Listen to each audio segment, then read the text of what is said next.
Jewish, the Jewish faith, Judaism, with Moses as its revelation. Then Zoroastrianism, Buddhism, Christianity, Islam, the Babi, or the Bab, and then the Baha'i faith, which is on the last rung on this ladder, the most modern one on this table so far. And the Baha'i faith tells us that each major religion is just one step towards the next, and that we must listen and glean what has happened to the previous to learn how to make the present religion better. And so the Baha'i faith is very interesting. The prophet Baha'u'llah is his writings are extremely wise, very interesting, and it was very interesting to hear this perspective that I had never heard before. And so there are a lot of differences between the Baha'i faith and Judaism. The Baha'i faith really focuses on unity. The ultimate goal of the Baha'i is to unify all mankind and to fulfill the goals of all religions. And one man there was very interesting. He said, without foundations, there is not a building. All the other religions that I just read off that list are the foundations of the Baha'i faith. And without them, the Baha'i would not exist. And they are very conscious of that fact, very aware, and very respectful of that. They also believe that people are born inherently good and evil, and that is just something, evil is just something that you have to overcome, which is different, as previously stated, to what the Jews believe. And that all these revelations, Muhammad, Jesus, Siddhartha Gautama, Zoroaster, all these different guys are just different revelations at different times, who are there to help the progression of religion. And as each of these sets of religions grows old, there's a new one that comes along to refresh it, to make it new, to enhance it. And that's what the Baha'i believe. There is no clergy.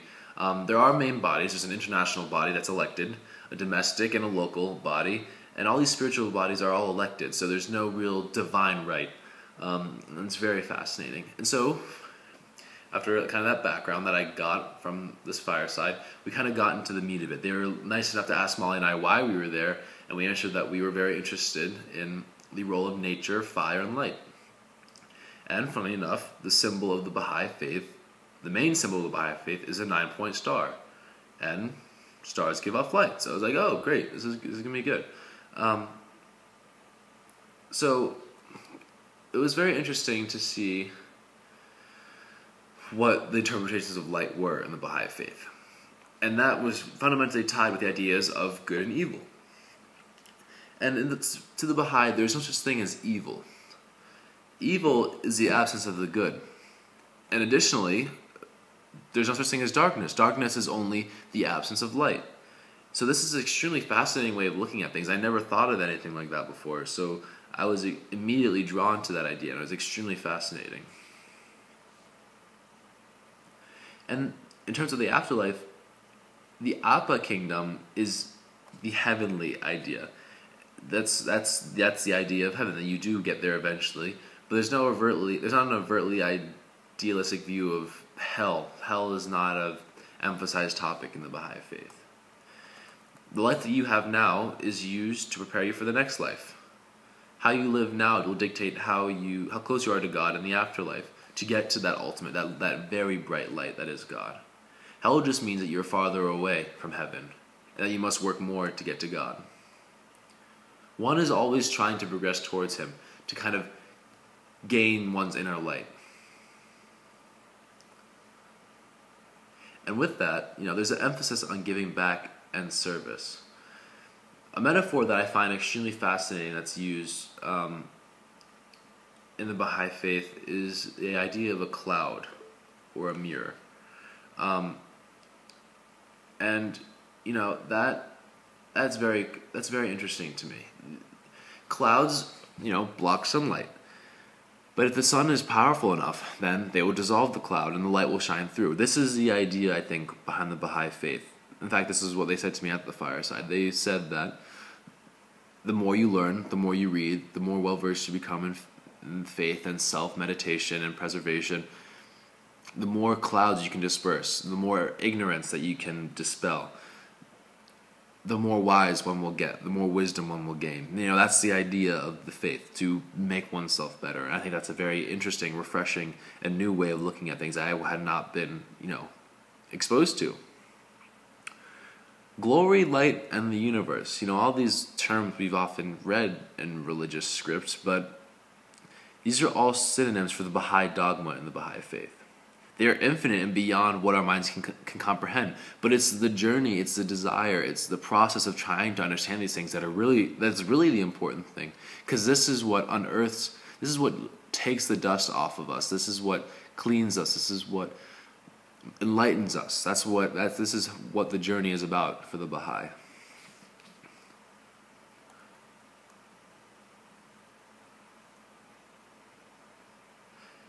Breaking through the clouds. Ignorance, dated dogmas, disbelief, lack of faith, lack of morality. These are all clouds that are hiding the beauty of the human race, of people. And this is what Baha'u'llah tells us we must try and dispel by practicing and living our faith.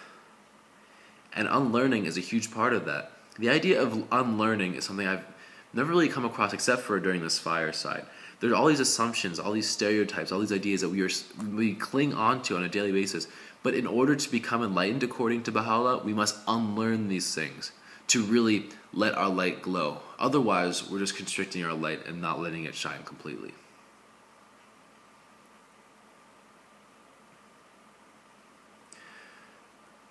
It's interesting because just talking about the Jewish faith, ceremony is heavily involved. There's a large emphasis on candlelighting and all these different sort of practices. But there are no material rituals in the Baha'i faith, so there are no real ceremonial candles. But the reason for the fireside is because it's something for people to come around and enjoy. It's a communal thing. It what makes the Baha'i community strong. It's a time for bonding, for learning, and to be warm, which again I think we see in all religions, that fire is warming. Light and fire are mostly used as metaphors, I think. But a great quote it's a Baha'i saying. It goes like this: the candle sacrifices itself to shed light. I think this is a fundamental concept of the Baha'i faith. A candle sacrifices itself to shed light. And that is the life of a Baha'i. One is to sacrifice oneself in the form of service to better others, to shed more light on the world. And that is a very modest, very noble, very, genius way of living one's life, I think. But yet, we do see an emphasis on fire. And, the fire tablet is one of the most important prayers. And it talks about how one can manage to go on living while so many terrible things are happening, which is a fundamental idea or question in religion. How can faith be real if all these awful things are still happening? And that's what the fire tablet addresses. It responds that if things weren't difficult, then there would be no way for people to show their devotion for God. And that again, I think, goes with the idea of the candle sacrificing itself to shed light. You must prove yourself. You must go through life. You must go on your journey and prove your strength. And if you feel these things, if you think these things, if you live these things, you will feel the light and fire inside your heart. And that is the goal of all the Baha'i. And, it's interesting. We talk about the Holy Trinity in Christianity. The Father, the Son, the Holy Spirit. Well, that can be seen in the Baha'i faith. The God, and in the form of light. God, the Son, the Holy Spirit, the rays of light coming down, and the prophet. The mirror that is perfectly polished. This mirror metaphor is extremely fascinating.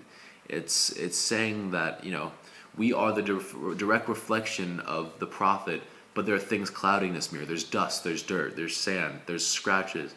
But it's the unlearning. Man is the imperfect mirror, if you will. It's the unlearning. It's the journey. It's trying to enlighten oneself that kind of polishes this mirror, and that's really the goal here.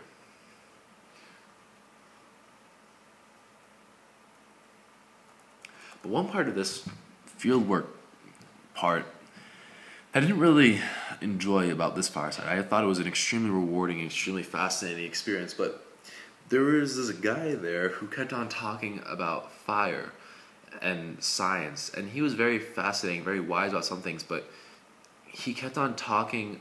He seemed somewhat biased. I don't know if the rest of the room agreed with what he had to say, but he emphasized a harmony between science and religion, which I am all for. I see the necessity for both religion and science in this world. You can't have one without the other. That's my personal opinion. Yet, he believes that science lacks morality, that suddenly science has gone completely off the road and is leading the human race down an awful path. Excuse me, let me just get back here. Yes, okay. He wants science to be used for spiritual ends, which, I mean, I'm gonna be frank, it's a biased opinion. How can you tell the other side of the alley that you want to use what they do for your own ends? That's not harmony. That's impossible to achieve harmony in that way. That's two contrasting ideas trying to, I just don't see how, He's scared that scientists only see the material world and not the spiritual. And first of all, those are extreme generalizations about the scientific community, that it lacks morality, that they lack, the human nature to, be sensitive. I think, they're on both sides of the coin. On the religious world and the science world, there's a lack of morality. So, making these assertions and assumptions in a very aggressive tone, really, I don't think will get anything done. And he blames science for the reason the world is the way it is, when we see so much strife in the world because of the discrepancies and the arguments among religions. Now, I'm not blaming religion, but I don't think that it's fair to say that science is 100% responsible for the reason why the world is the way it is today. And especially, I had to kind of hold my tongue. The Crusades, the Dark Ages, Salem witch burnings, all these different types of things that we've seen throughout history, the Great Purge, all these different things, the Spanish Inquisition, the Holocaust. Well, maybe not the Holocaust, as it wasn't as religiously driven, but we see all these contrasting religions causing a lot of problems in the world. But, science is also responsible for a lot of different things. So I think it's hard to preach that one side is completely bad. Again, this could just be me, but I just thought that part of the night kind of weirded me out a bit. But, apart from that, it was a great evening. I learned a lot. The people there were extremely kind. The food was fantastic. Persian food. I hadn't realized that, the Baha'i faith was greatly centered around the Persian culture, which I, was very happy to see because I love Persian food. But yeah, very, very fascinating. And now on to Christianity. So after Molly and I had gone to these two very specific meetings, we decided to kind of take our own whack at trying to analyze religion and enlighten religion. So we took advantage of our excellent location at Friends, and we went to Cathedral of Mary Our Queen. And we wanted to analyze the architecture, the paintings, the stained glass windows of the cathedral, and see if we can find, some fire, some light, some symbolism, and make some connections. And might I say, we did a great job. Yes, Molly, yes, we did. And, before this project, I never even thought about these things I'm so used to seeing. But this time, I was actually able to, kind of look into this more. And, in the not even walking into the cathedral, but above the door frame, we see Jesus, in his usual form. And then the sun lighting the scene from behind his head. And I think this is a very fundamental image in Christianity. We see often in the form of saints, priests, popes, Mary, Jesus, Joseph, what have you, that light emanates from these enlightened individuals. I don't think that's by coincidence. Light is illuminating, as seen in the Baha'i faith, as seen in Judaism. Light is associated with the enlightened, spiritually and culturally and intellectually. And we see that in Christian architecture. Again, angels and halos, they emanate light. They are illuminating spirits or beings. I don't really know how to describe them, but they are illuminating. They shed light. Stars, there were countless stars at Cathedral. Stars are the sign of the powerful, God. Many see God in the stars, and all across religious divides. They are objects of hope.